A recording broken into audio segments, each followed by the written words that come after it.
Hello? Oh, Tom? Jack? Jack, what is there, a red alert on or something? Am I calling too late? No. It says that the hours are later here. Are you okay? Is everything all right? Not really. Hey, Tom, I need some help. Why, do you think a speechwriter's gonna fix it? Do you think that's the only problem? If I did, would I be calling you? Look, I'm sorry I missed your presidential campaign. I just thought it was nuts. It looks like the voters agreed with you. Maybe it was crazy. Anyway, now I'm supposed to be running again for re-election to the Senate, you know, and people aren't giving anymore. No, they are giving, but maybe I just don't want the money. I don't have anything to say. I feel tapped out. Well, get away from there. It's a snake pit. It's a hall of mirrors for narcissists. Get a long way away. Oh, I wish. But it's impossible right now. No, come on. It's always like that. That's always part of the problem. Are you offering me a place? Yeah, sure. You could come over here. Come on over. May not be the White House, but, you know, at least here you're wanted. I'm so glad I came here. I shouldn't have invited him.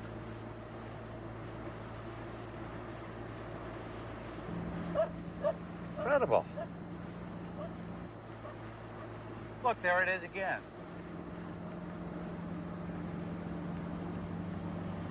The Middle Ages got left behind on this rock.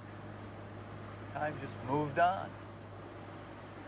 There he goes again. That's him, all right. Always enthused and always ready with the right words for all occasions, as if everyone was still waiting for his opinion, as if life itself was one giant press conference.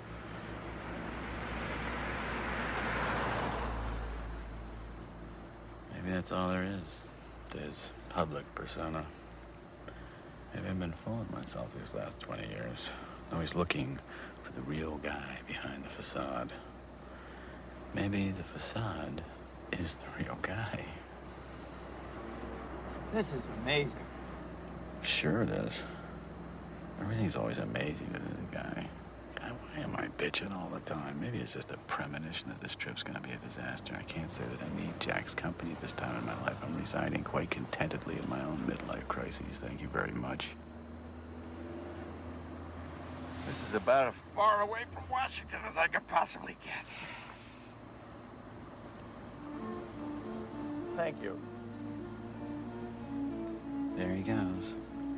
That's why he irritates me, and that's why I love him too. The states, the whole shebang. Behind the innocence, there may be a calculating politician, but behind the politician, there's an innocent.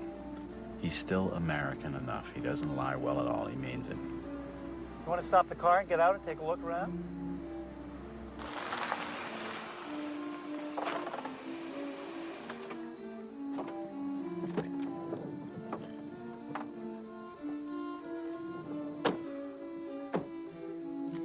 There it is.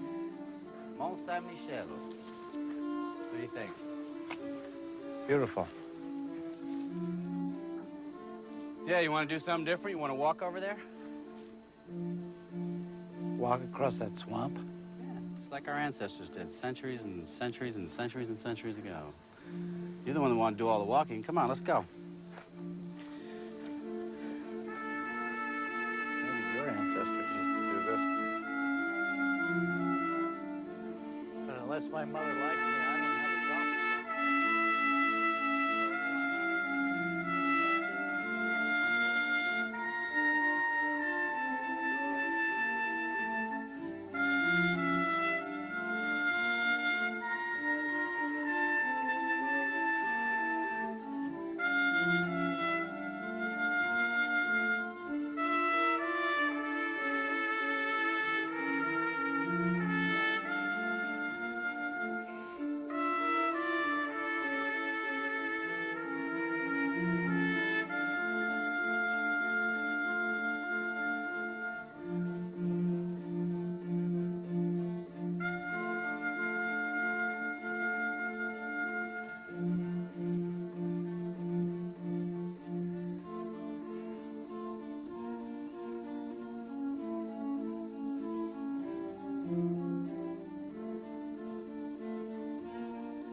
Yeah?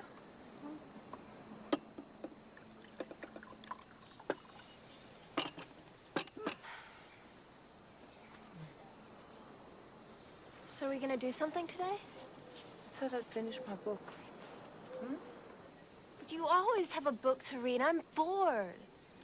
Where's Roman? I don't care what Roman is doing. You know, I wanted to do something with you. I shouldn't have come. I should have just done something with Dad. Come on, kid. You just stayed cooped up in this medieval island, just reading your books. You know, you're not even aware of what's going on around you. You could be anywhere. It wouldn't even make a difference. You should just go out more, meet some people. Yeah, I will. I'm going. Bye.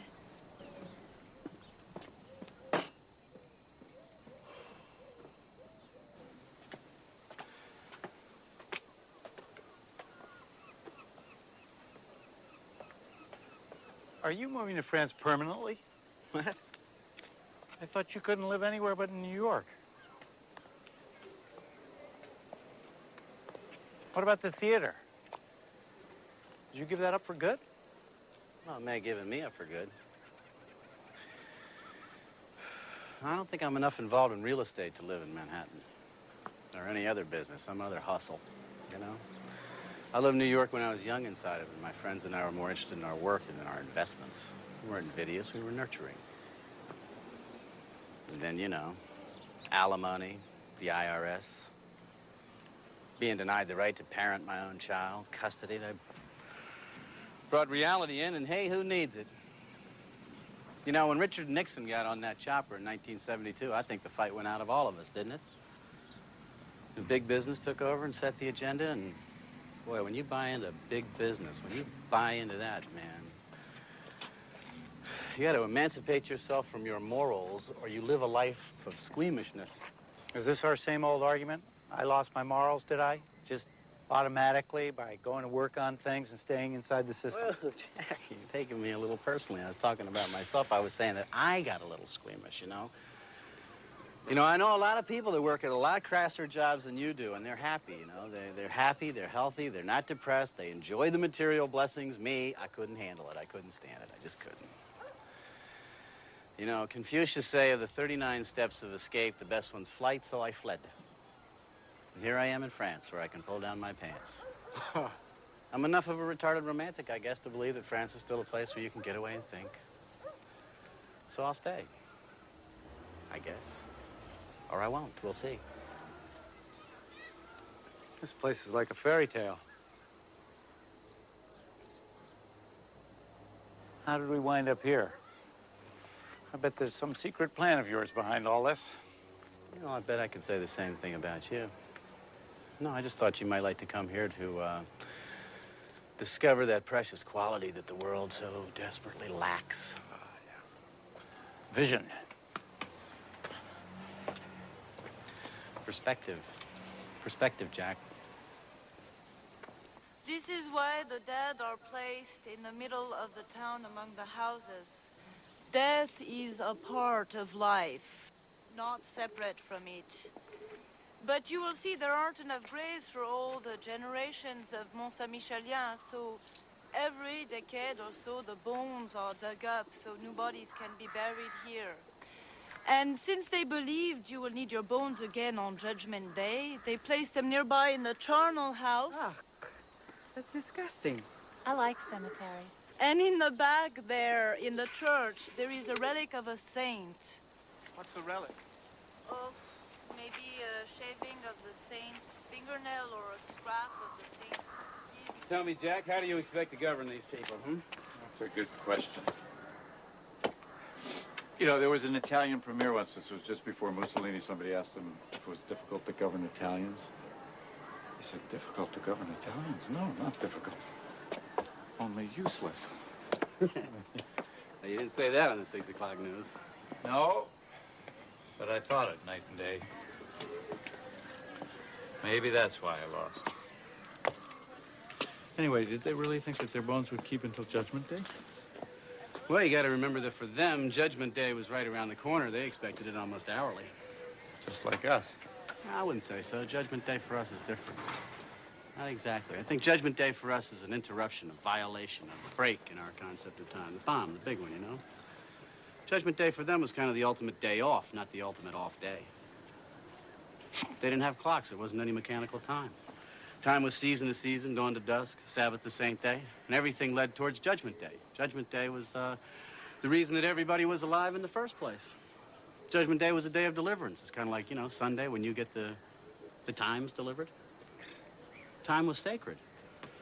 They'd ring a bell in the morning, they'd ring a bell in the evening, and those moments would change a little, but basically, the rhythm of their era was so different from ours that I don't think that we could even imagine it.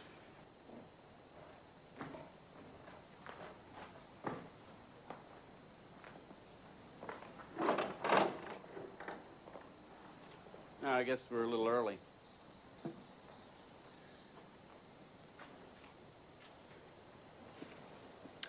No saint stands alone. What? No saint stands alone. Every time I come here, these lines come to me, God knows from where. It sometimes takes me weeks, even years, to figure out what the hell they mean. Did you ever read any of the books that I sent you?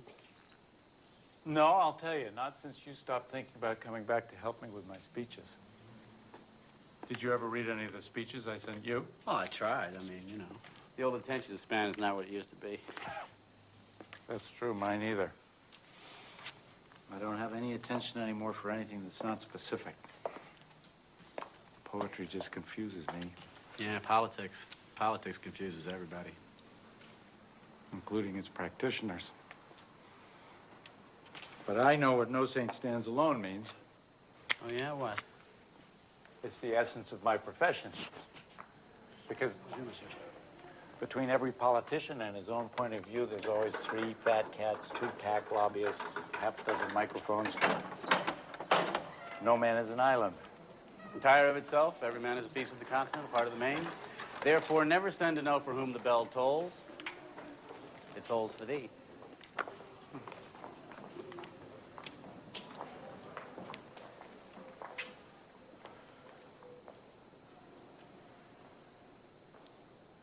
Can't you just feel the place watching you? Yeah, it makes you feel pretty small. Yeah, it was supposed to. The individual in the human body was supposed to feel small, dwarfed, denied all independent existence. We lost some of the sense of being all one. But we got our freedom. That's not a bad trade-off, really. I don't know. Still don't know if it's worth it. If we haven't lost more than we've gained, all I ever hear anybody talk about today is themselves. I wrote a poem once. It's titled, "The Stones Speak, I Am Silent." Well, at least you're free to think what you want and do what you can about it. Think of the poor guy who had to carry the stones up the hill to build this place. He didn't have any say in his life at all. Or try running for office someday. You won't feel so bad. Someone else sets the agenda. Someone else sets the schedule. Somebody else decides what you can say and what you better not say. Talk about losing yourself. People have been known to forget their own names. Maybe you're too smart to be president. Yeah, a television correspondent told me that once. What'd you say? I got a little steamed. I said American voters want their leaders to be dumber than they are. They figure they'll do less harm that way, and that it's an expensive form of cynicism. You said that on TV? Yep. You're not so smart after all.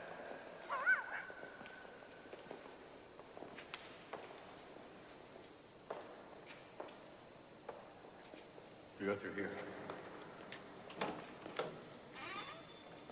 It's up here. After you.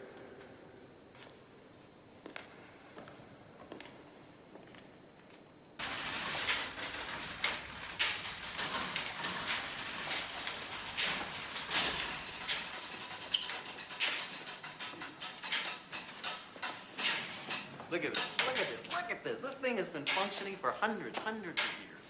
Since before the beginning of modern times. Yeah, but this is different from the kind of time you were talking about before. Sunrise to sunset, Sabbath to Sabbath, isn't it? This is mechanical time, isn't it? You bet it is, you bet. I sometimes think that this clock, this machine, is what constitutes humanity's first real break from the world of nature. Wouldn't you say so? Hello? The clock did much more than that. It became the model of the cosmos. And then they mistook the model for the real thing. People got the idea that nature was just a giant clock, not a living organism, but a machine. That's exactly what I've been trying to tell this lunkhead. Exactly, word for word. Maybe you recognize him. Jack Edwards? And you're? Sonia Hoffman. I think I've heard your name somewhere. Yeah, maybe in a couple of hundred news broadcasts. He was a candidate for the U.S. presidency in the primaries. Oh, I vaguely remember. See, I'm not a voter. Most Americans don't vote either. I do know who you are. Me? You know who I am? I doubt it. You're Thomas Harriman, the poet. Well, yes, I am, but wait a minute. Let me get this straight. You recognize me, a poet whose latest work sold all of 12,000 copies, but you do not recognize this gentleman who was a presidential candidate in America?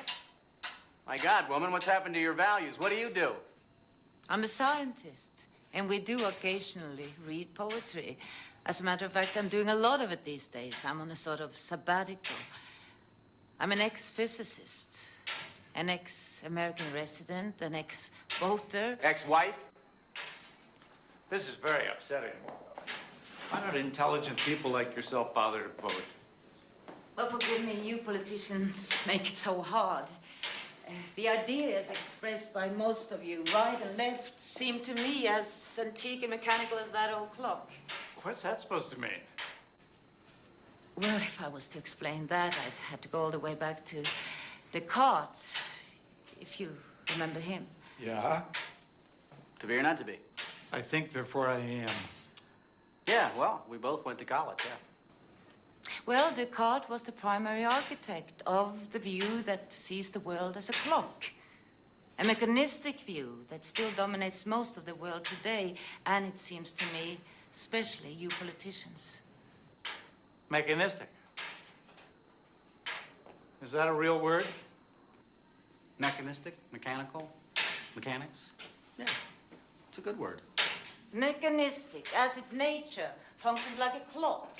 You take it apart, reduce it to a number of small, simple pieces, easy to understand, analyze them, put them all back together again, and then you understand the whole. Isn't that what's known as scientific thinking, Miss Hoffman? Really? What you call the mechanistic view, isn't that what the scientific method's all about? Is it? Well, I don't think so, but I'd like to kind of hear from the physicist, Jack. All right, I'm sorry. Please continue. Well, you're right in a way, Mr. Jack. Call me Jack. Okay, Jack, you are right in a sense. But it wasn't always so, not before Descartes. When he introduced such thinking, it amounted to a revolutionary break with the church. He said, I don't need the Pope to tell me how the world functions. I can find that out for myself. Because to me, the world is just a machine. And then he became fascinated with clockworks and made the clock into a central metaphor. He said, I consider the human body as nothing but a machine. A healthy man is like a well-made clock. A sick man is like an ill-made clock. Well, the metaphor seems a little clumsy now, but it worked, didn't it? Yes, so successfully that scientists came to believe that all living things, plants, animals, us, are nothing but machines. And that's the fallacy. It carried over into everything, arts, politics. I don't know, it seems to me that most people don't even remember who Descartes was. I'm sorry, I guess I just don't follow you. But he'd like to. If you could just break it down into 30-second media bites, that's more what he's used to. Very funny. All right, what is it that I don't recognize? What's so bad about Descartes? But there's nothing bad about Descartes. In fact, I think Descartes is wonderful. He was a godsend to the 17th century. But times have changed since then. We need a new way of understanding life. That pendulum, for example, has long since been replaced by a tiny quartz crystal. And these magnificent hand-forged wheels turned into a microchip the size of my thumbnail. That's how far modern science has left mechanistic thinking behind. But you politicians, you seem to have that clockwork still ticking in your head.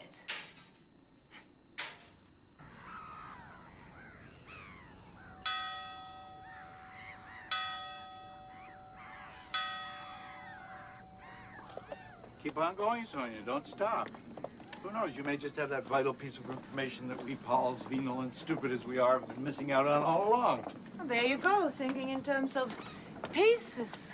Pieces are all we get of the picture, only fragments. Come on, give me some examples.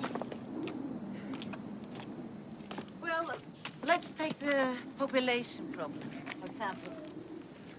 You can't solve it by looking at different forms of birth control in isolation.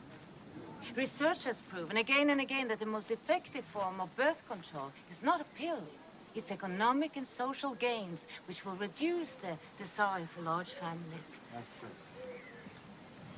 Do you know that in our world, every day 40,000 children die from malnutrition and preventable diseases? That's every other second. It's now, now, and now. But the short lives of these children cannot be seen in isolation. They're part of a whole system involving the economics, involving the environment, and more specifically, involving high levels of third world debt. How's that? The burden of frenzied borrowing is not falling on those with foreign bank accounts, nor on those who created the imbalance. The burden is falling on the already deprived. 3 years ago, President Nyerere asked the question, must we starve our children to pay our debts? That question has been answered in practice. And the answer has been yes, because since he asked, hundreds and thousands of little children in the third world have given their lives to pay their country's debts. And millions more are still paying interest with their malnourished minds and bodies.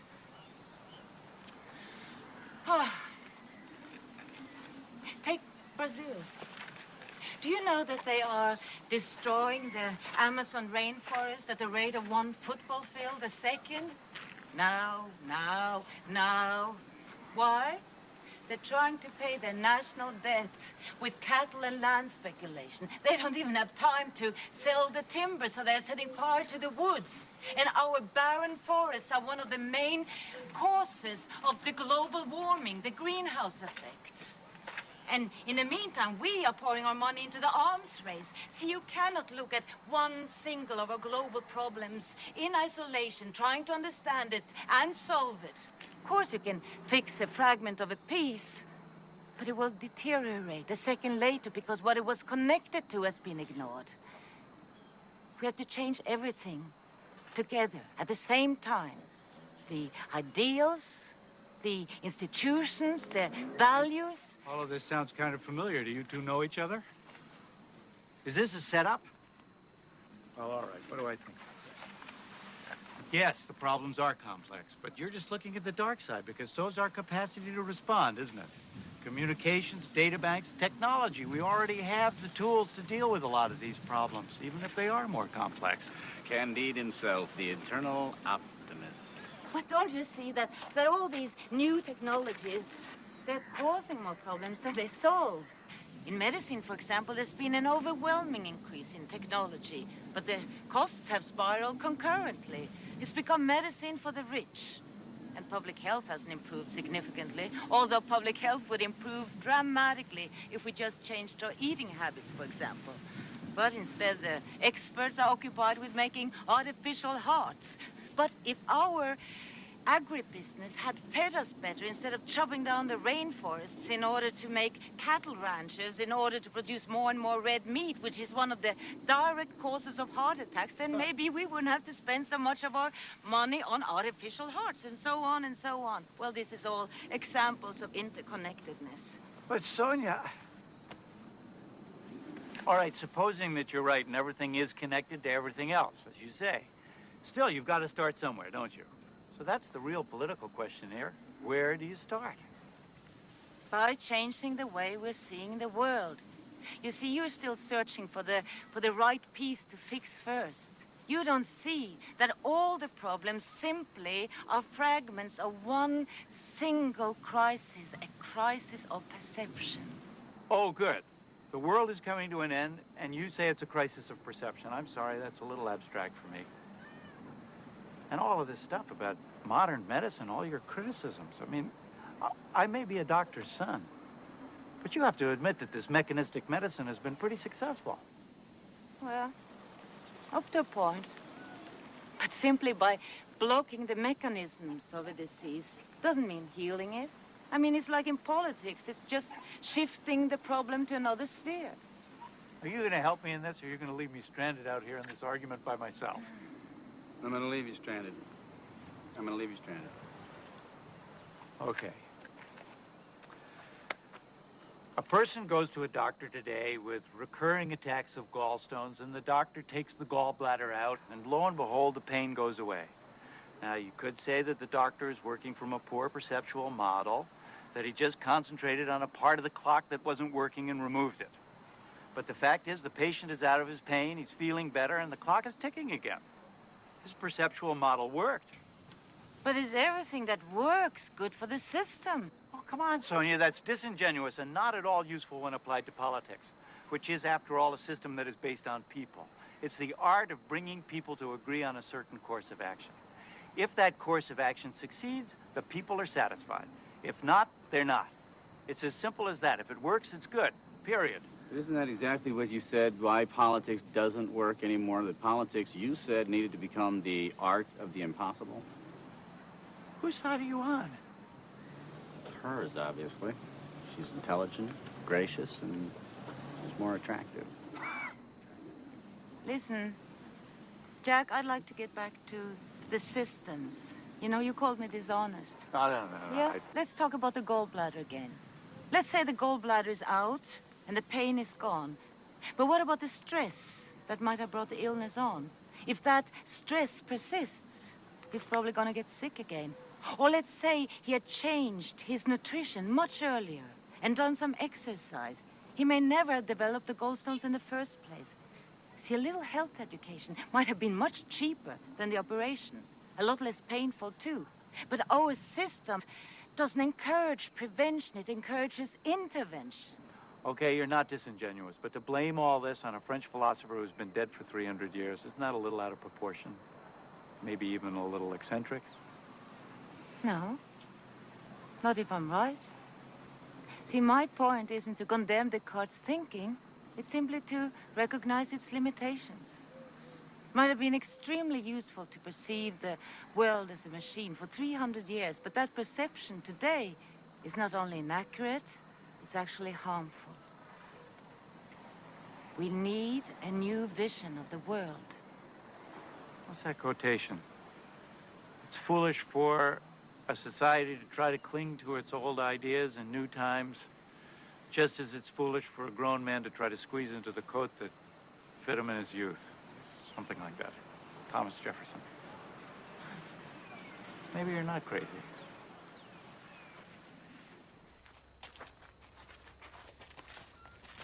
I don't know, Sonia.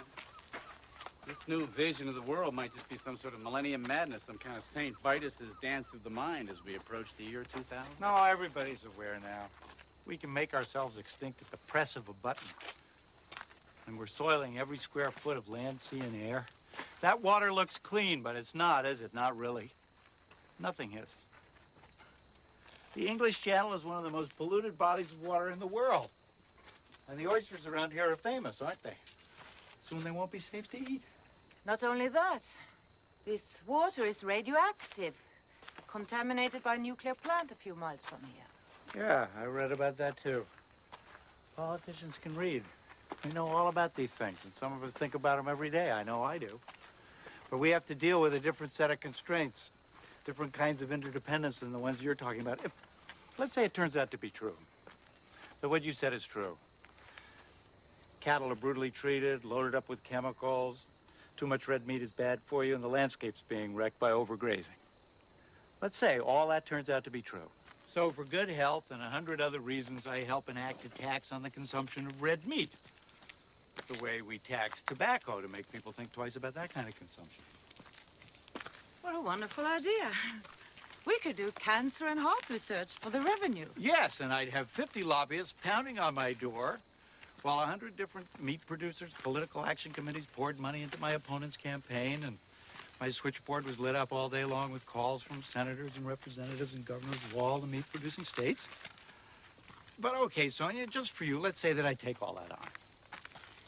As Sam Rayburn said, every once in a while, a man ought to do something just because it's right.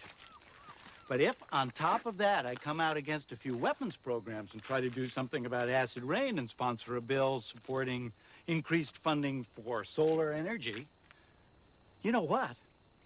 By the next election, anybody who would run against me, and I mean anybody, would have the combined funds of all those people to defeat me, and he would, too. And I'm not even saying it's wrong.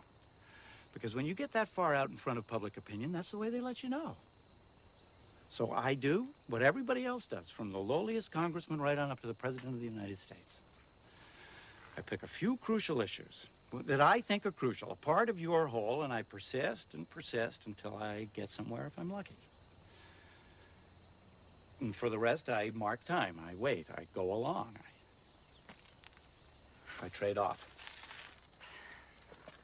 But this is why I don't vote. Excuse me, it's what we've been talking about.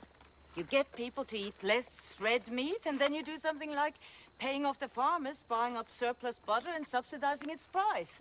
So if we don't get a heart attack one way, you'll just find another way to give it to us. Well, I agree with you. We wouldn't contradict each other, or we wouldn't contradict ourselves so much if we didn't do things piecemeal. But, you know, there's something a little scary, maybe something even a little cruel about your theoretical exigency here. I mean, are you going to be the one who tells everyone what's good for them? Are you going to tell a farmer that there's something wrong with the goals that he and his family have pursued for generations and then, what, just shut them down? You know, maybe we are beaten up all day long by private interests, but at least our government is now stays close to what people perceive to be their needs. Look, the world changes faster than people's perception of it. Wouldn't it be a challenge for a great political leader to bridge the gap, to inform, to allow us to feel responsibility? Anyway, the people don't trust you politicians anymore. At your last election, only 50% of them even bothered to vote. Yeah, getting them back would really require a politics of the impossible.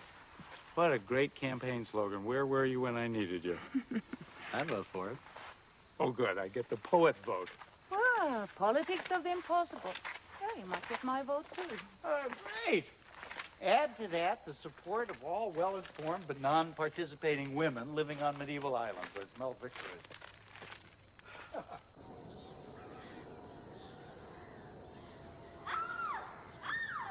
C'est génial, on est chez Freddy ici, Ouais, c'est hein? génial, on va faire une fête. Ah, fais plus fort! Ouais, Ah! Dans ça, il arrive, vite, viens.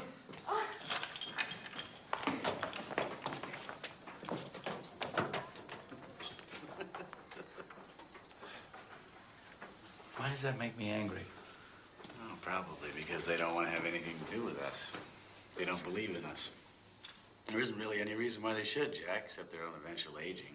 Nah, I don't even notice where they are. They think this is the movies, but this room is absolutely contemporary. Everybody's got a torture chamber now. They don't even notice. Are you going to say this is part of your crisis of perception, too?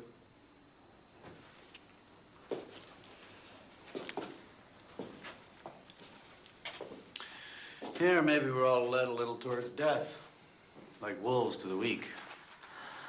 Or maybe people are just shits. You'd like to blame this on Descartes. I'd like to blame it on anybody, but this is such a part of human history.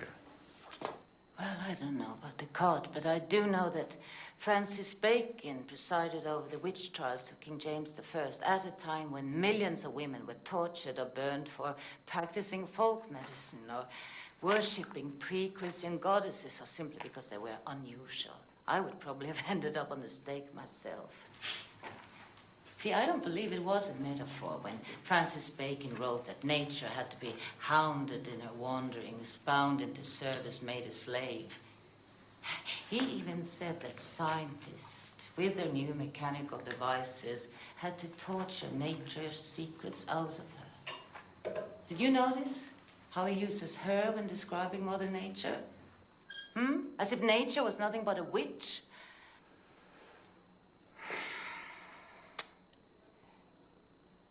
Yes.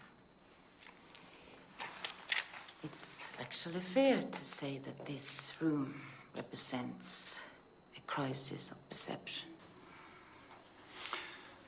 But this room was here for a long time before Descartes and Bacon. Violence goes on no matter how mankind understands the world, doesn't it? And exploitation. Of course, we'd all like to think it would be different if we saw things differently. But hasn't modern science, technology, business done exactly what Francis Bacon preached? Tortured all planets. Didn't we just implement the old patriarchal idea about man dominating all? I don't know, Sonia. Let me be the devil's advocate here for a minute. How much have we really tortured and hounded the planet? I mean, you could say not much compared to what the ice ages did to the world, for example.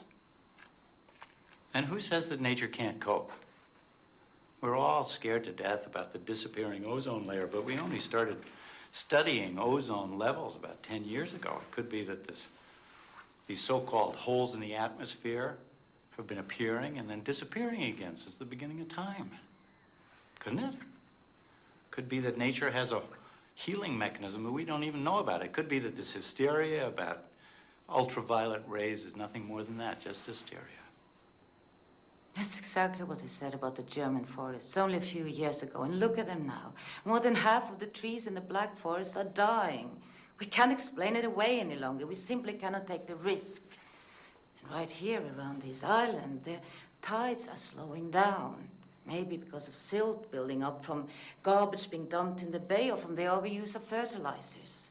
Lakes can die. Entire oceans become polluted. Topsoil, forests, water, poisoned, dead. Things can change so fast. In the hands of man, nature becomes fragile. Rain becomes acid. I agree with everything you said, but why this patriarchal fixation, I mean, in Salem, those women witches were betrayed by other women. Phyllis Schlafly, a woman, has written that God's greatest gift to mankind is the atom bomb. I mean, these are women. Why can't you just say what's patriarchal is what's evil in both men and women and let it go at that? There's plenty of that to go around. Unless, of course, you happen to believe that these women were brainwashed by men like Patty Hearst. Why are you so scornful?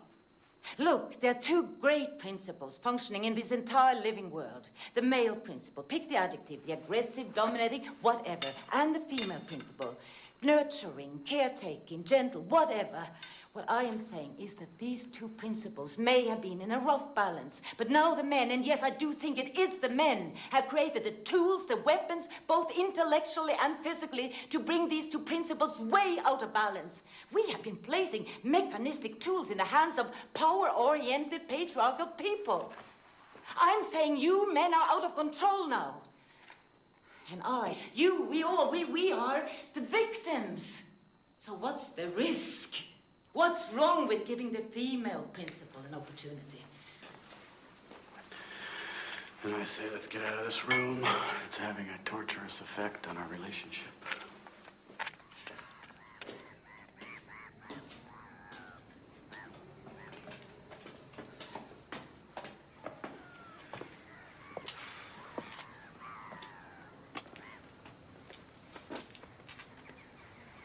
Look, Sonia, I'm sorry if I ruffled your feathers down there. I just, you know, I'm a failed husband, so I'm a little too sensitive about all that stuff. I'm also a starving poet and a bad teacher. And Jack here is another midlife casualty, except that his wife is still around. I don't know, maybe there's a connection in there somewhere for you. What do? I mean, what brings you to this far out and remote place? Well, let's see. I'm a scientist, still, even though I'm on a semi-permanent sabbatical. How come? I got tired of seeing my work fed to the U.S. Defense Department. I'm a physicist, the only woman in my graduate department, the first in Norway doing quantum field theory. My specialty was lasers. That time, the challenge was to design lasers of ever shorter wavelengths. The shorter the wavelength, the more powerful the laser. Our ultimate goal was to create an X-ray laser. And one day, I hit upon an unusual idea, which, as it turned out, led to a major advance in that X-ray laser. Well, when you do something like that, science treats you very well. I got many attractive offers, first from Paris and then from the States, and I took them, finally working quite happily in Boston. Until one day, I discovered totally unexpectedly that my work was being perverted. See, I had always looked at the medical applications of my work, of using this laser to provide holographic images of cells or even molecules.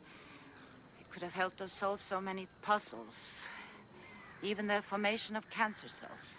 But what really happened was that a more sophisticated version of my idea was being used in the Star Wars program. And it blew my mind. It made me reevaluate my whole profession.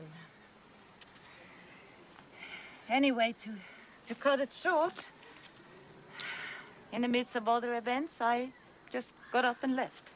What were the other events, if I may ask? Experiences not all that different from yours, I suppose. I left Boston, and eventually I came here. I just came one day from Paris, and the place took hold of me. I kept coming back. Well, there were weeks here when the storms chased the tourists away, and I had this place all to myself. I started to look at how my special knowledge of subatomic physics relates to the way I perceive the world at large. And I don't know, but I think that I have something to say after my time here.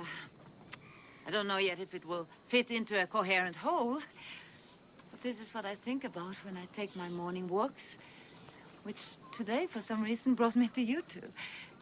See, every morning I walk across the island, regardless of the weather, trying to understand its other language. The stones speak, and I am silent. Something like that, yes. That's from a poem, isn't it?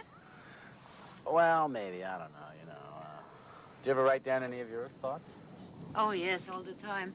I'd like to combine my notes into a book and call it ecological thinking, as opposed to Cartesian thinking. Cartesian?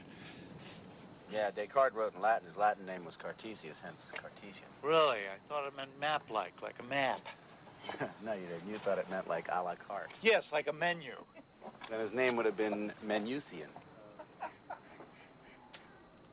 I'd like to offer this ecological way of thinking as a new way of looking at things. Help us overcome this crisis of perception. See, what I found here is that to think in an ecological way simply makes more sense of everything. It gives me a much firmer grasp of reality. It gives me strength.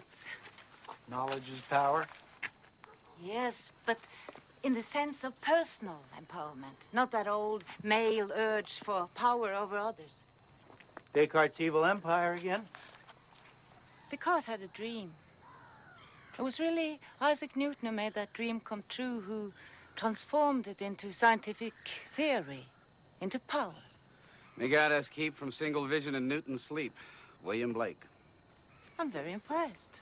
No, you two would have a lot in common. You'd have a lot to talk about. He was writing in poetry 200 years ago what you're saying today in prose.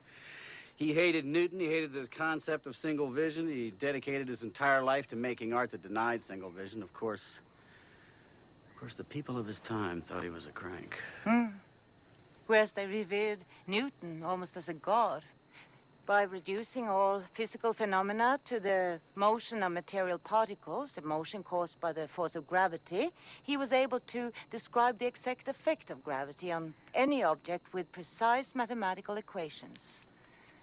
We call it Newton's laws of motion. Really the great achievement of 17th century science. You mean all that stuff that I slept through in high school, like any good poet, all that square root of the hypotenuse divided by a pinch of magnesium, all that stuff? Well, in the right hands, or should I say, aroused minds, these equations seem to work beautifully.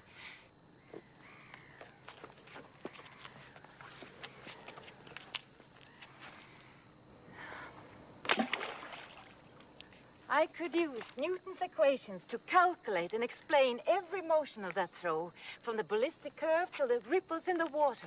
See, this was a feat so impressive for the time that Newton's mathematical system immediately established itself as the correct theory of reality, the ultimate laws of nature.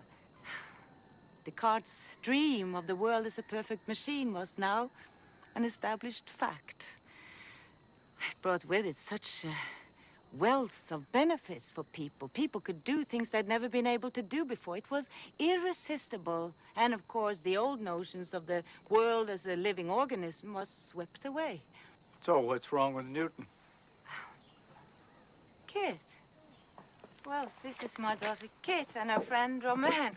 Kit, this is Thomas Harriman. How you doing? And this is Jack, Jack Edwards. Yeah, Jack Edwards. Nice to Hi. meet you. Hi. What do you think of this new ecological view of your mother's? That's okay. Kit is utterly bored hearing me talk about it. Yeah. Well, we're gonna go. Nice meeting you. Nice meeting Yes, you. nice meeting you. See you later. Have fun. See you later.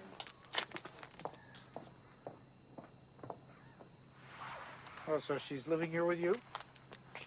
No, she's in her first year in college. She's on a break. But right now, yes, I think she's utterly bored living here with me. I understand that. I have two of my own. Yeah, I have one. You know, it's no accident that Turner painted light when he did, or that light became the inspiration of the Impressionists. The nature of light became an obsession with the physicists, too.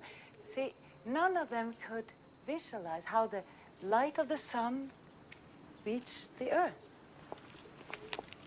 Why? What is the nature of light? To understand the nature of light, you have to know what matter is made of. I thought it was made of atoms. What's an atom? Well, Newton thought it was small, solid particles. But that's not what scientists saw when they observed atoms for the first time. What they saw was totally unexpected and shocking. You mean when they discovered that atoms were made up of even smaller particles, a nucleus with electrons whirling around it? Not only that, they were moving in relatively vast regions of empty space. That's what shocked the scientists up. Atoms consist mainly of empty space. What does that mean, vast regions of empty space? Atoms are tiny. Yes, they are. This is what's so hard to visualize.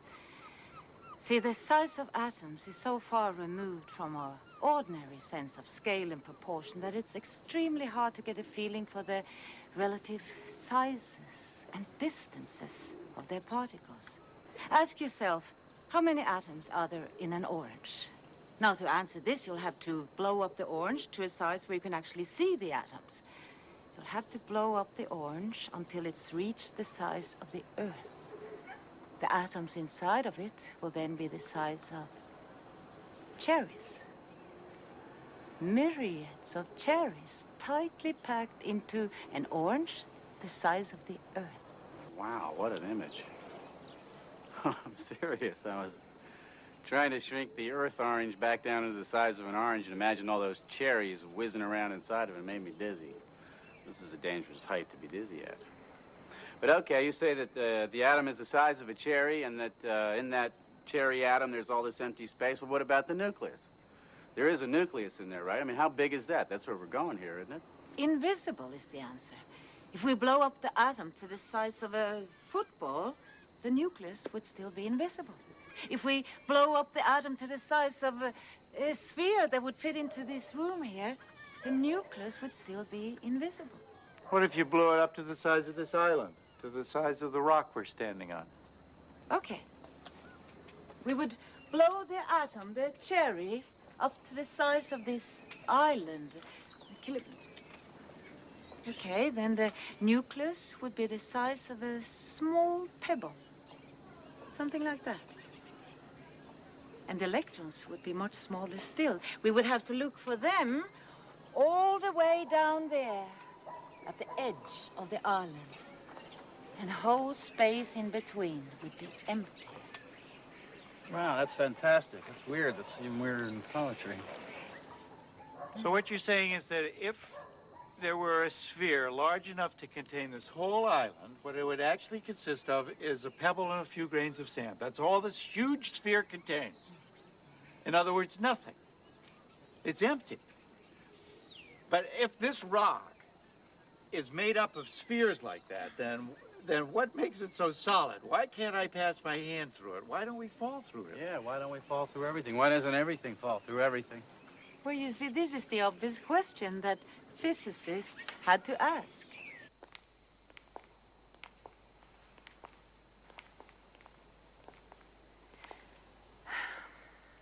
Now remember that all the Newtonian concepts were based on things that could actually be seen, or at least visualized. But what they were now finding in this strange and unexpected world were concepts that could no longer be visualized. And when they went on battling with this absurd phenomena of atomic physics, they were forced to admit to themselves that they didn't have a language, not even an adequate way of thinking to describe their new discoveries. They were forced to think in entirely new ways in terms of radically new concepts. To understand why matter is so solid, they had to question the conventional ideas about the very existence of matter. And after many frustrating years, they were forced to admit that matter does not exist with certainty in definite places, but rather shows tendencies to exist. Tendency? What the hell does that mean? Now, let's say we want to observe an electron out there. Now, we cannot say that it is in a definite place. We can rather say it has a tendency to be out there in the front rather than in the back. Or here to the left, rather than over there to the right. In scientific language, we actually don't speak about tendencies. We speak about probabilities. I seem to remember voting for a bill in the Senate that gave some physicists a lot of money for a detector that they said would tell them exactly where an electron is. Were we being gypped? Not at all. The strange thing is that when you actually make a measurement of the electron, it is in a definite place. But between measurements, you cannot say that it is in a definite place, or that it has traveled a definite path from one place to another. You mean when you want to measure it, it just sort of shows up? Yeah. Oh, kind of like out-of-work actors or presidential candidates like Jack Edwards. What do you think? What do you think? Hey, tough guy. Yeah. My knees hurt. Okay, let me get this straight. You measure it and the electron is there. It shows up, like Thomas said. But in between measurements, you can't say for sure that it's in a definite place, or even that it went on a definite path from one place to another. So how does it go from here to there? It moves, doesn't it? No. You mean it stays in the same place? No. Well, wait a minute. Either the electron moves or it doesn't move. Well, you can't say that. Well, are you getting a feeling now of what these physicists felt? You see, an electron doesn't move from place to place, and it doesn't stay in one place either. It manifests itself as probability patterns spread out in space. And the shape of these probability patterns changes with time, something which might seem like movement to human perception. Are you saying that the electron sort of gets smeared out over a large region, and then when you measure it with the measuring gun, it collapses into a small point? You got it. You see, all subatomic particles, electrons, protons, neutrons, manifest this strange existence between potentiality and reality. So at the subatomic level, there are no solid objects. No, they are not. Well, if there are no solid objects at the subatomic level, how are there solid objects at any level? That's the amazing thing. This simple question, what makes this rock so solid, goes way beyond our power of imagination. I mean, I cannot explain this to you in visual terms. Of course, I can do it in mathematical equations, but there's no metaphor for it. How can you live in a world that's unmetaphorical? I mean, you have to perceive reality in some way. I mean, this is solid. Okay.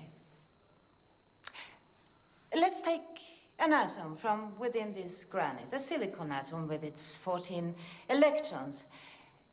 Now, the probability patterns of these electrons arrange themselves like shells around the nucleus, each shell containing several electrons. Now, within the shells, the electrons are everywhere at the same time, so to speak.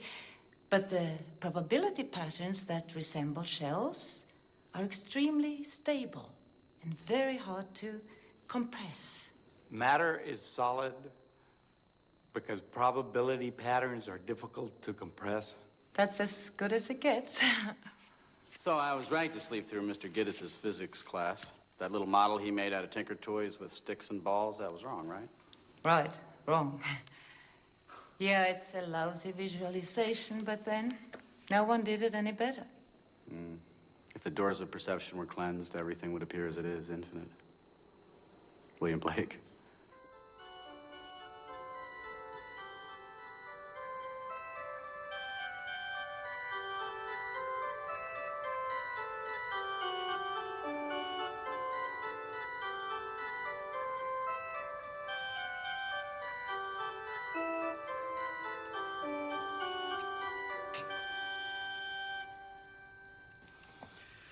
So, Sonia, life's a bunch of probability patterns running around. Probability patterns of what? Of interconnections. What? Well, what I'm trying to say is that these probabilities are not probabilities of things, but probabilities of interconnections. See, Jack, that's what she was trying to tell you. See, we tend to think of subatomic particles as some kind of small billiard balls or small grains of sand. But for physicists, a particle has no independent existence. A particle is essentially a set of relations that reach outward to connect with other things. What are those other things, please? They are interconnections of yet other things, which also turn out to be interconnections, and so on and so on. You see, in atomic physics, we never end up with any things at all. The essential nature of matter lies not in objects, but in interconnections. Everybody knows the chord. It's a third, the most basic of harmonies. Carries with it a very distinctive feeling, no? And yet, its individual notes carry none of that feeling. Therefore, the essence of the chord lies in its... Lies in relationships. And the relationship between time and pitch... Makes melody. Makes melody. Relationships make music. Relationships make matter, Music of the spheres. as Kepler said. And Shakespeare before him. And Pythagoras before him. Now, this vision of a universe arranged in harmonies of sounds and relations is no new discovery. Today, physicists are simply proving that what we call an object, an atom, a molecule, a particle, is only an approximation, a metaphor. At the subatomic level, it dissolves into a series of interconnections, like chords of music. It's beautiful. Yeah, but there are boundaries, aren't there? I mean, between you and me, for instance. We are two separate bodies, aren't we? That's not an illusion. Is it? Are you saying that there is actually a physical connection between you and me and between you and the wall behind you and the air and this bench? Yes. At the subatomic level, there is a continual exchange of matter and energy between my hand and this wood, between the wood and the air, and even between you and me. I mean a real exchange of photons and electrons. Ultimately, whether we like it or not, we're all part of one inseparable web of relationships.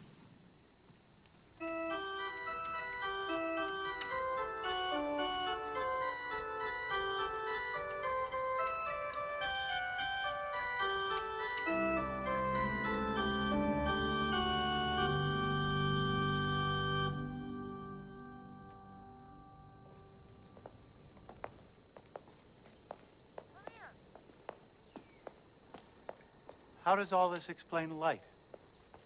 Yes, finally. Light. Now, light doesn't need a medium, because although it travels in waves, it also travels as particles. Light is both particles and waves? Yes, but the particles of light, which we call photons, are of a very special kind. Unlike other particles, they never stand still. They never speed up, they never slow down. They always travel at the same speed, the speed of light. And the waves are not ordinary waves, like water waves. They are abstract patterns of probabilities, traveling in the form of waves. Patterns of relationships like everything else. Exactly. I get it. Well, I don't get it, but I get it. Let there be light. And like light, a great variety of other high-energy particles, cosmic rays, bombard the Earth. All these particles colliding with the air, creating more particles, interacting further, creating and destroying more particles. And we are in the middle of this cosmic dance of creation and destruction, all of us, all the time. Shiva Nataraj. I beg your pardon? Shiva Nataraj, the Hindu god of dance. The Hindus believe that Shiva's dance sustains the universe, that Shiva's dance is the universe. The ceaseless flow of energy going through a multiplicity of patterns, dissolving into one another. That's physics. No, that's poetry. That's wonderful. No, really, that's great. But I hope this doesn't bother anybody. What do you do with it? What's it for? Well, you don't do anything with it, I don't think. You just think about it, contemplate it. Are you guys hungry? I'm hungry. Let's go get something to eat.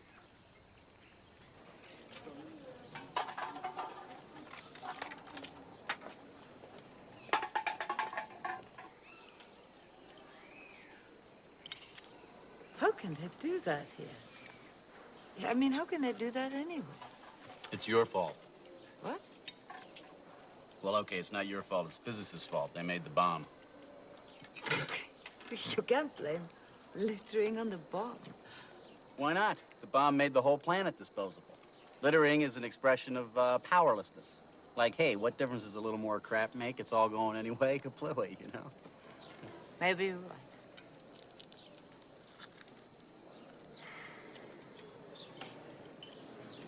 You know, I visited Hiroshima. 10 years ago. I went to the museums. I saw the photographs of devastation. I went to the Peace Park, looked at all the monuments. A statue of a mother with a baby.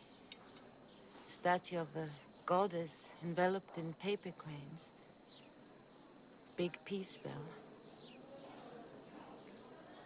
And then I saw a mound, about 6 feet high, covered with grass. It wasn't decorated in any way. It wasn't a symbol of anything. No monument.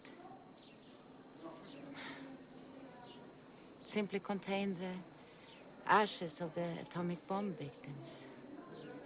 The actual remains of what was left of tens, maybe hundreds and thousands of men and women and children. Incinerated because of our knowledge. A flash of light that burned them and obliterated them and totally transformed the world. And as I stood in front of that mound of ashes, I felt that I was face to face with the victims of, well, I can't say the victims of my work as a scientist, as a physicist.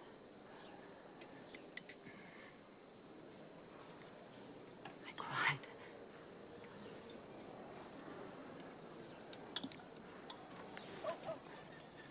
When I was little, up on the 3rd floor with my brother, we'd lie in our beds watching the heat lightning flashes, and he'd say, "What's that?" And I'd say, "That's it. That's the big one. We're all gonna die."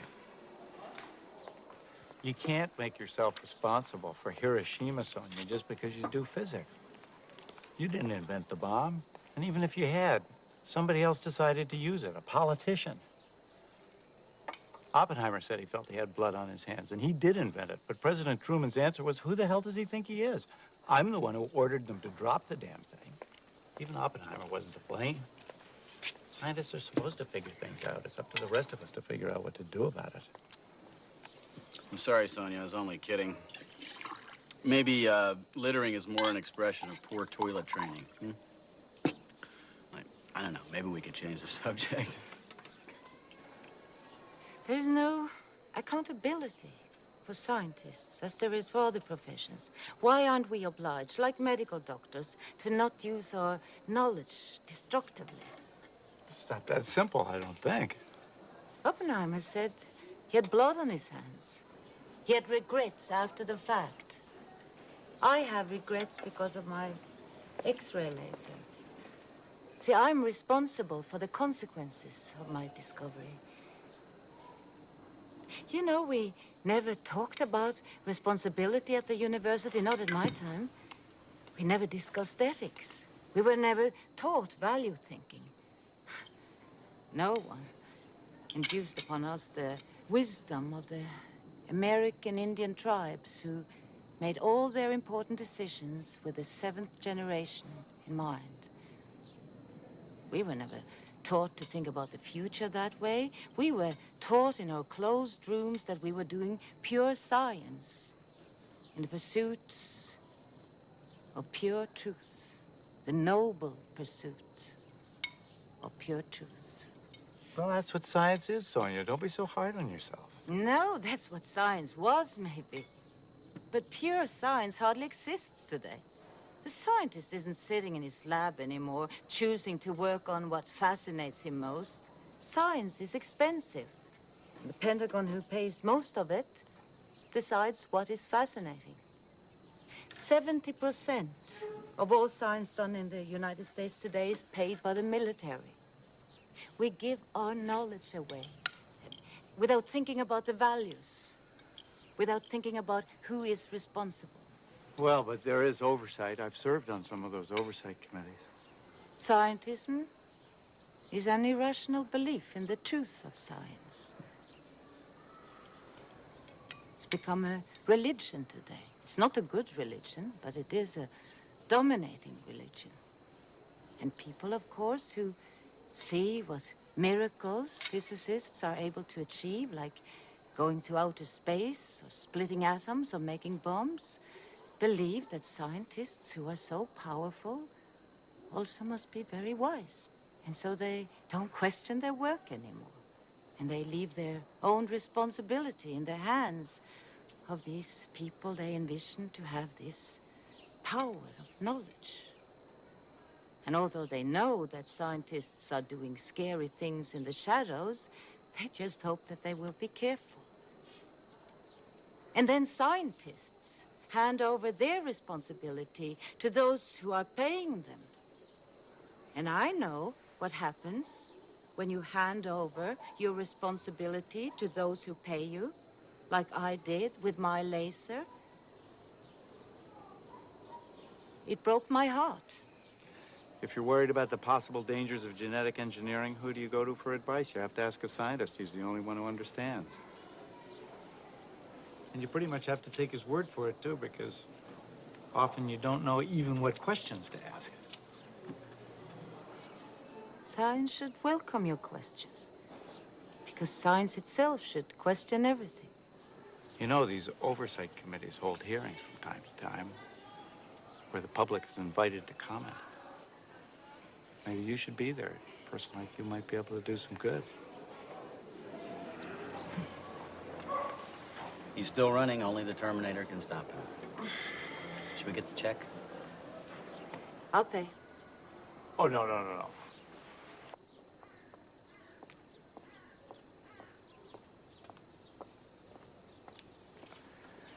1968, Chicago, Democratic Convention.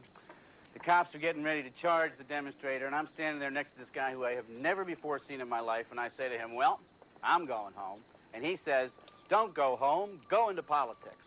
And like a fool, I listened to him. That guy was Jack, who is today a conservative Democrat, whatever the hell that is. I was working for a delegate. I wasn't even a demonstrator. I was just trying to get into the hall. Then the cops charged the crowd. We all got tear gassed. I broke my nose. We all spent the night in Mayor Daley's jail. Whatever happened to all those people? Jesse Jackson got most of them. The rest of them went to sleep. I don't mean politically, Jack. The primaries are over, okay? I mean personally. I mean, whatever happened to them? Where do they go? Where do they live? What do they do? Well, I don't know personally, but politically, the Green Party got them, at least in Europe. Peace activists, the environmentalists, the feminists, the old student left. Peace. The Green Party got them all. Well, what happened to them, really? I think it proves that ecological thinking is getting stronger and stronger. People who see the whole picture, who see that all these questions are related to each other. She's back. Yeah, and Gorbachev? Gorbachev, was he at the Chicago demonstration?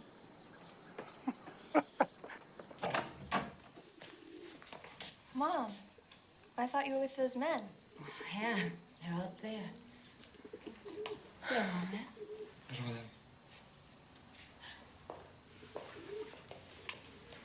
We're going to the beach. Changing my shoes.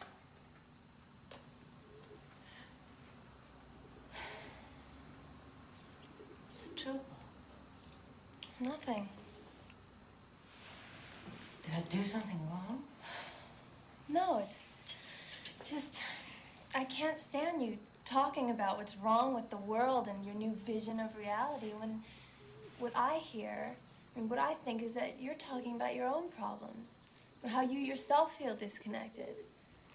I mean, you can't even relate to me. Are you coming with us this time, kid? Yeah. Come, kid, please.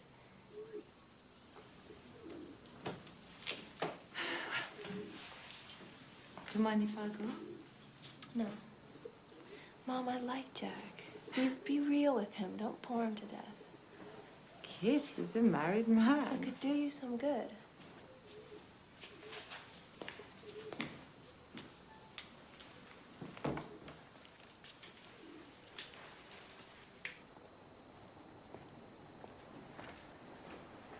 And in 1968, Richard Nixon won the youth vote. 1980 and 1984, Ronald Reagan did the same thing. Majority of Americans are very conservative. You know, I think we are dealing with a historical process that's so deep that even Americans won't be able to resist it much longer. When I look around in the sciences, I see the same patterns emerging everywhere, the same notions of holism, the same thinking in terms of processes instead of structures. It's happening in America, too, because once something takes hold in the sciences, it will spread. It always has, whether we like it or not.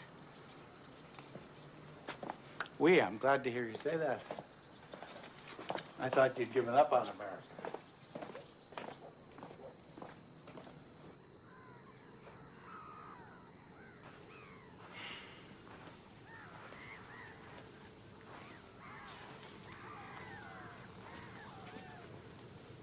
What's wrong with him? The color has probably caught him. He's a poet. He's got a license to be moody. It's taken him miles from his home, but it's kept him free. So, I sometimes think he can change his thoughts, his point of view about anything, anytime he wants. If he meets someone like you who sees things in a completely new way, he's totally free to go along with it. And should you succeed in really changing his views and win him over, you can be sure he'd sit right down and put those new ideas into a play or a poem. And people would admire him for his flexibility. And you feel constrained by your constituency. Yeah, kind of. They want me to be the good old conservative Democrat they voted for. And basically, that's what I am. Anyway, I'm supposed to represent them. It's not all up to me. It's supposed to be the will of the people that sets the course. And the government that finds the means, the best way to give the folks what they want. Of course, it's all a mess right now. The problems are so complex. There's so much crossover from one problem to another. It's hard for people to even begin to think about them.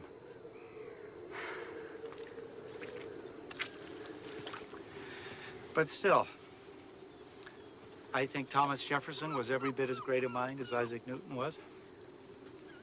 I doubt if there's been a better form of government anywhere in history ever. And of course, getting into politics is nothing to be ashamed of.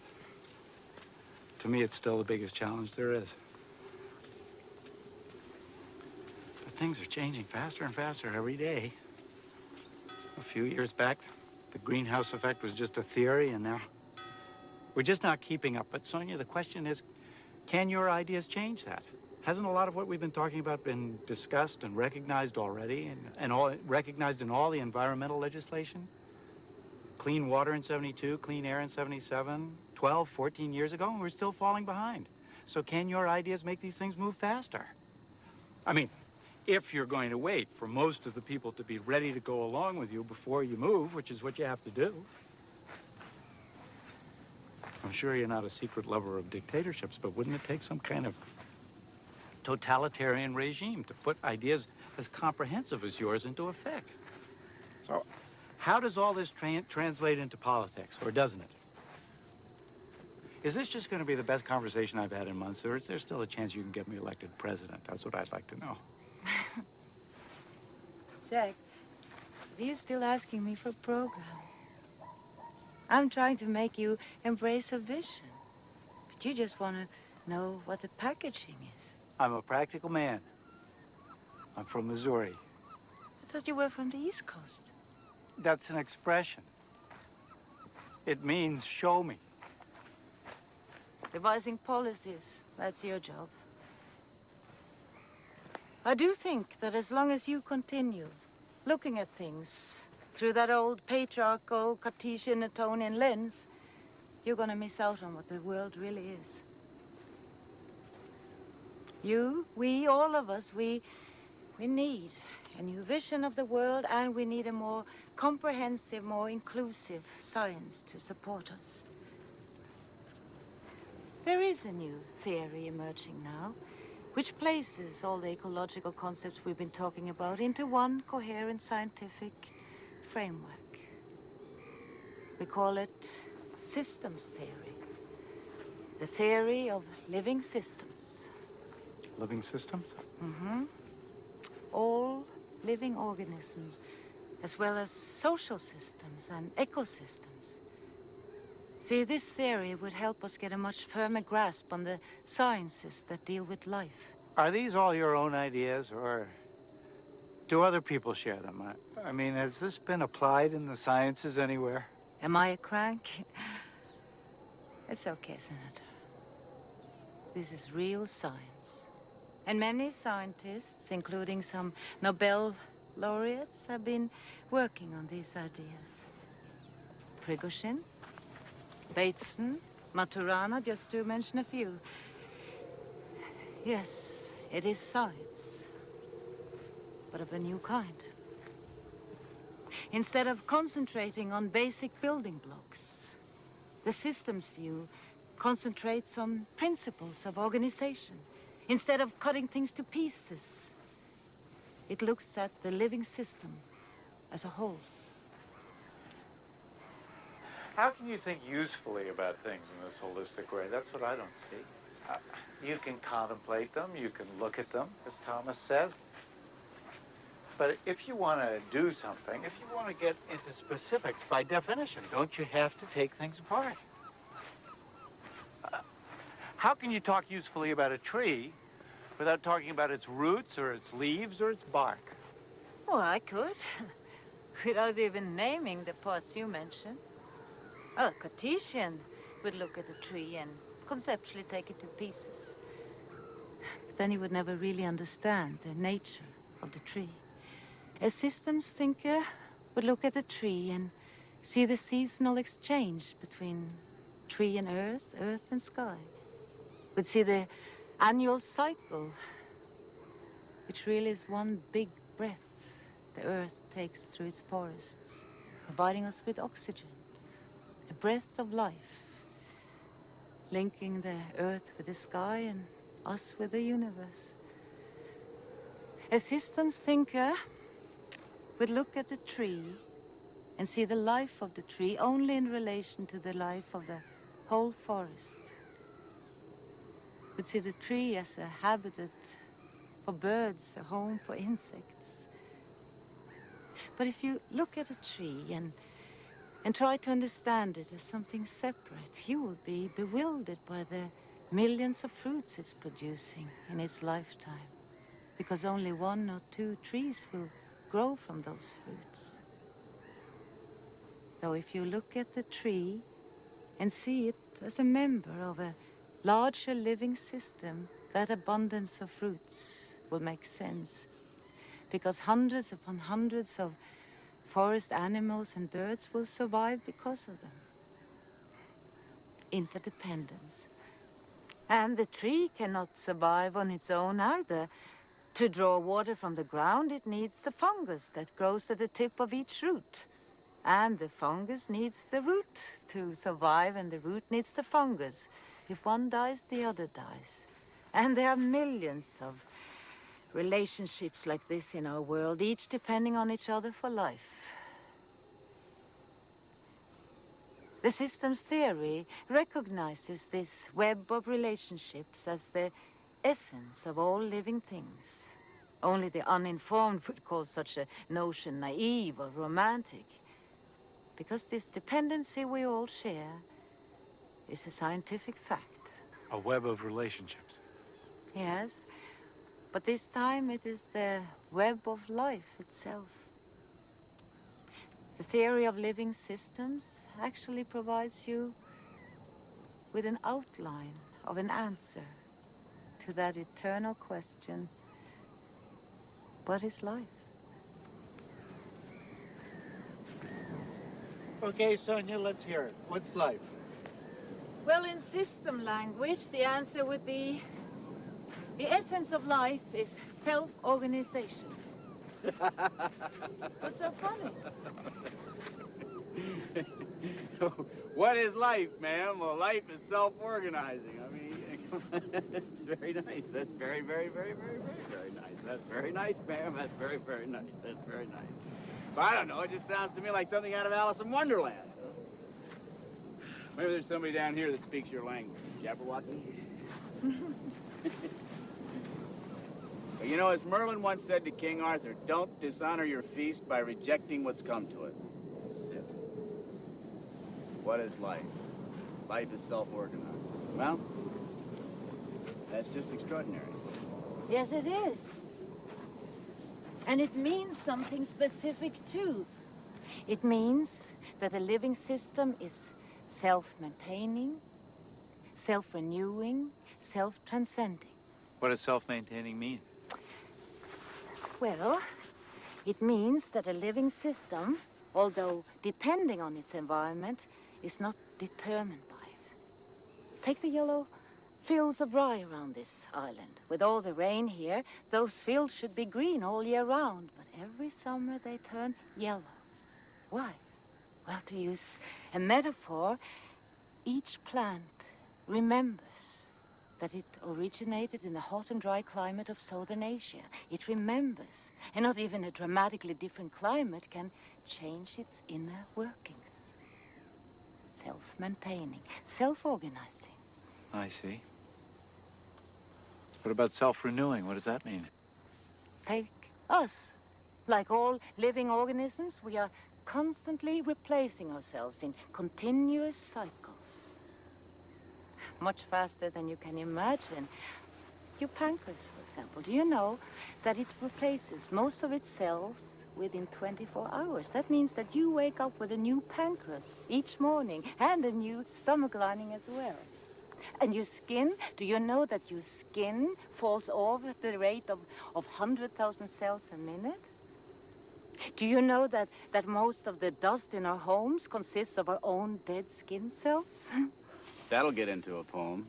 Our households are filled with dead skin. But at the same time, as all these dead cells are being shed, just as many are dividing and producing new skin. That's self-renewing. As Heraclitus once said, a man can't step into the same river twice. Sonia says a man can't shake hands with the same man twice with the same hand, right? Yes and no. Though most of our cells are being replaced, we do recognize each other because, you see, the pattern of our organization is still the same. That's one of the important characteristics of life. Continuous structural change, but stability in the pattern of the system's organization. And that's all there is to life? No, there is self-transcending. See, self-organization is not only the living systems maintaining themselves and continuously renewing themselves. It also means that they have an inherent tendency to transcend themselves, to reach out and create new forms. See, that is one of the most exciting parts to me, that the basic dynamics of evolution, it's not adaptation, it's creativity. You mean the living systems will evolve just for the hell of it, that they'll sort of go exploring whether they need to for survival or not, so that I'm not so far out of step as I usually suppose? No, you're not. Creativity is a basic element of evolution. Every living organism has the potential for creativity, for surprising and transcending itself. Creating what, for instance? Beauty? Oh, yes. Beauty, too. See, evolution is so much more than adaptation to the environment. Because what is the environment, if not a living system, which evolves and creatively adapts itself? So, which adapts to which? Each to the other. They co-evolve. Evolution is an ongoing dance, an ongoing conversation. We are systems and the planet is a system. We don't evolve on the planet. We evolve with the planet. Wouldn't it be extraordinarily powerful if you could introduce just that one idea into the political dialogue? Yeah, Jack, there might be something in this for you to renew your candidacy. Well, as for Sonia and myself.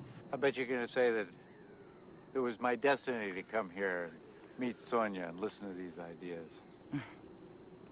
What am I going to do about this? I come from a country where they use 40% of the world's resources to support 6% of the world's population, which makes the population so happy and peaceful that we're the world's biggest drug market. Half our teenagers contemplate suicide, and 1 in 5 girls has tried it. Would a systems thinker give nuclear energy a second thought? We're up to our necks in it, in all of its waste. And the most important issue of what you've just been saying is the obsessive pursuit of growth. Now that has to stop. I know. I've been all over this 100 times. Obsessive growth, pathological growth, destructive growth. But how are you going to get anybody to accept it? What am I going to do? Where do you start? We have to give importance to the next generation. And the next.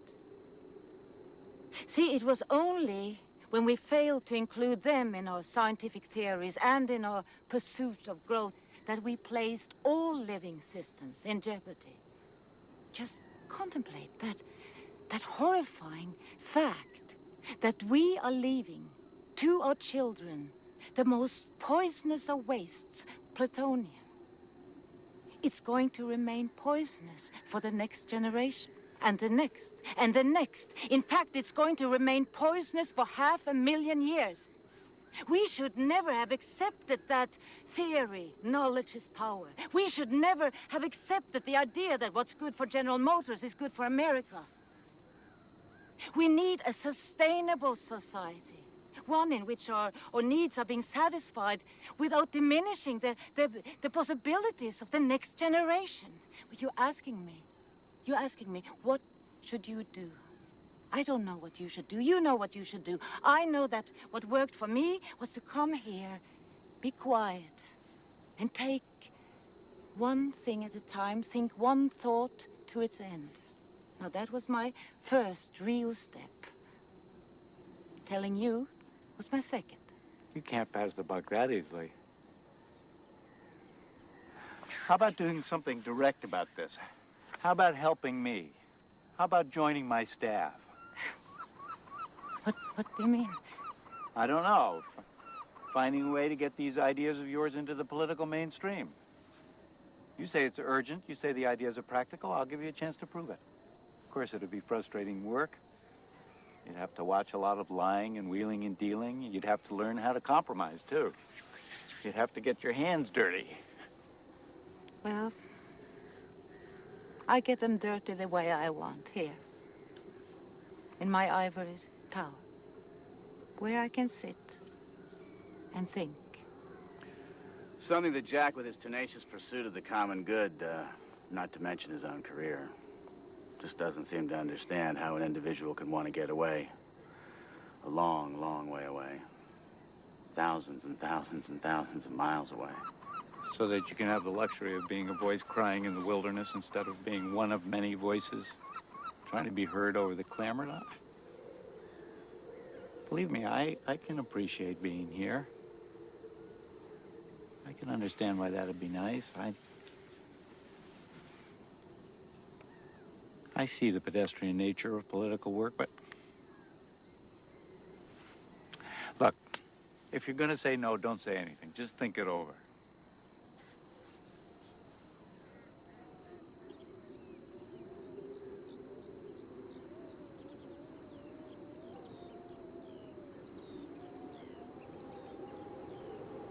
What time does the tide actually come in? It'll be soon now. It's going to reach its all-year high today. You can go closer. Come. Thomas must like you. He doesn't usually have this much time for other people's ideas, do you? Well, not yours, maybe. No, that's not nice. Yes, I like her. I like you. Yes. A lot of guts. To come here, isolate, stay put, determined to figure things out until you had something to offer, a couple of sods like you and I. You know, a lot of people talk about doing things like that, but how many people actually roll the dice and do it? You could have stayed as long, read as much, and decided that you had absolutely nothing to offer. And isolation in and of itself is a very scary thing, Jack. So yeah, I like you. I like you too. Very brave of you to listen. I'd been disappointed if you hadn't. That would have bothered me, but you know, Jack, I'm not so sure that strong-arming her into a Washingtonian office is exactly where she needs to be right now. In fact, it may be exactly where she doesn't need to be. What's eating you? Yeah, you're right.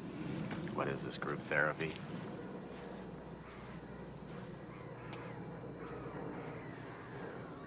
All of this is covered in water when the tide comes in, isn't it? Oh, yes. Including the pastures. Must take a special breed of sheep to be able to graze around here at all with all this salt. And how could the grass grow without the manure and the sheep grazing on it? And I wouldn't be surprised if the people around here have a taste for salty lambs, so the people are in it too. The sea, the grass, the people, the sheep. You asked me what the lobster is weaving down there with its golden feet. I tell you, the ocean knows this. You say, who is the Asidia waiting for in its transparent bell? I tell you, it's waiting for time, like you. You say, who does the Macrocystis algae hug in its arms? Study it. Study it at a certain hour in a certain sea, I know. You question me about the wicked tusk of the narwhal, and I respond by describing to you how the sea unicorn, with a harpoon in it, dies. You inquire about the kingfisher's feathers, which tremble in the pure springs of the southern shores. I want to tell you that the ocean knows this, that life in its jewel boxes is endless as the sand, impossible to count, pure, and the time among the blood-colored grapes has made the petal hard and shiny, filled the jellyfish with light, untied its knot, letting its musical threads fall from a horn of plenty made of infinite mother of pearl. I'm nothing but the empty net which has gone on ahead of human eyes, dead in the darknesses, of fingers accustomed to the triangle, longitudes on the timid globe of an orange. I walked around like you, investigating the endless star. And in my net during the night, I woke up naked. The only thing caught? A fish. Trapped inside the wind. Pablo Neruda. Pablo Neruda! Does that remind you of anything? Walked around investigating the endless star? Isn't that what you do, Sonia? And in my net during the night I awoke naked. Isn't that what you do? Don't you take your net and throw it out into these far-out places of quantum physics and systems theory? And don't you find that the only thing you ever catch is your own self back again? Like a fish trapped inside the wind. Where are the other people in your system, Sonia? The ones you love. What about these tourists here that we feel so superior to? Aren't they too like fish trapped inside the wind? And I don't know, maybe even the feeling's more terrible for them because, you know, they don't have words to describe it. So tell me, Sonia, where are all of us in there? The real people with their qualities, their longings, their weaknesses. Where are you inside there, Sonia? Where's Kit? You know, scientists can tell us what life's internal metaphors are, whether they're computer chips or clocks. Politicians can tell us what forms our lives should take. But, I feel just as reduced being called a system as I do being called a clock. Life's just not condensable. You know, one group of people uses one set of words to change the world, then another set of people come along with a different set of words to change it, and I don't mind. You know, it's all the same to me. I don't mind a bit. It's like the seasons changing. And I like you. I like your timorous courage. I like the fact that you want to make the world a better place. God knows it could use it. And I like my silly friend Jack, who's crazy enough to think that he wants to be President of the United States. And as for me, don't mind me, I'm a fool. But remember, life feels itself. Life feels itself. Differently, perhaps, than all your words for how to manage it. And even with the best intentions in the world, you'll go wrong if you forget that life is infinitely more than yours or my obtuse theories about it. Healing the universe is an inside job. And you've helped me. And I love you. And I love you too. I love you both. Water. What a day! What a day!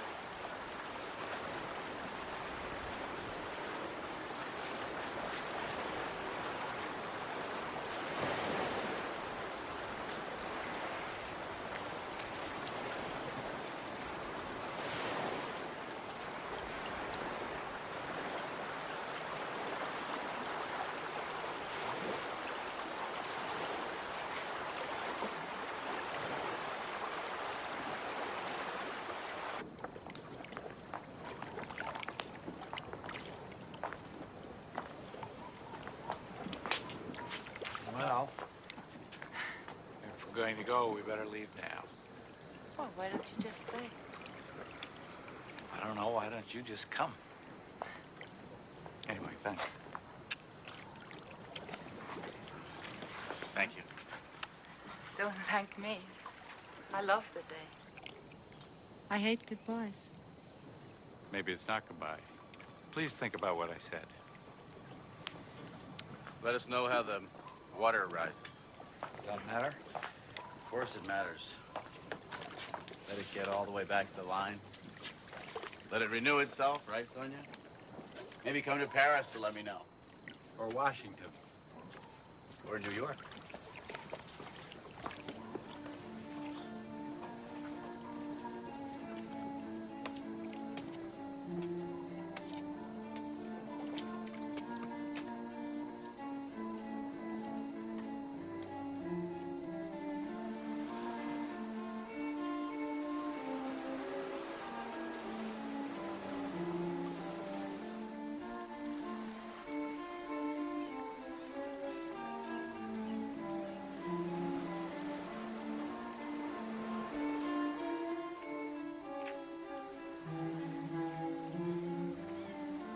Where are the other people in your system, Sonia?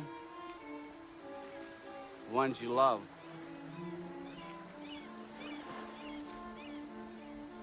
The real people with their qualities, their longings, their weaknesses. Mom, are you okay? Where are you inside there, Sonia? Where's Kit?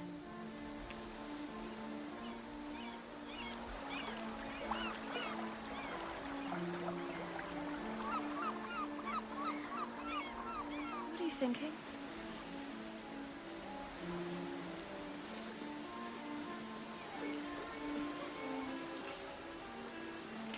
Shall we go home?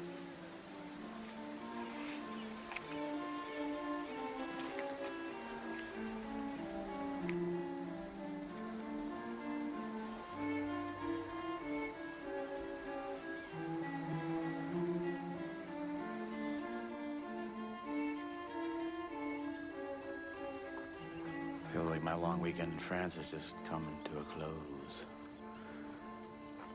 Maybe I, too, am tired of being a stranger, being outside a language and environment which lived, which resonated inside me. Our emotional system, as she might say, needs a larger system to nurture it.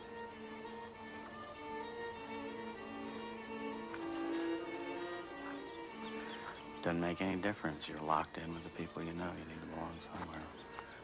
He's right, of course, about damn near everything. Even the parts I didn't understand felt right. So, should I just go with it? Is this one of those turning points?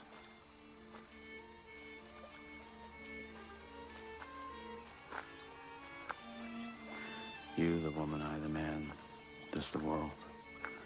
And each is the work of all. There's the muffled step in the sand, the stranger, the crippled wren, the nun, the dancer, the angel's wing over the walkers in the village, and there are many beautiful arms around us and the things we know. I don't know how the rest of the damn poem goes.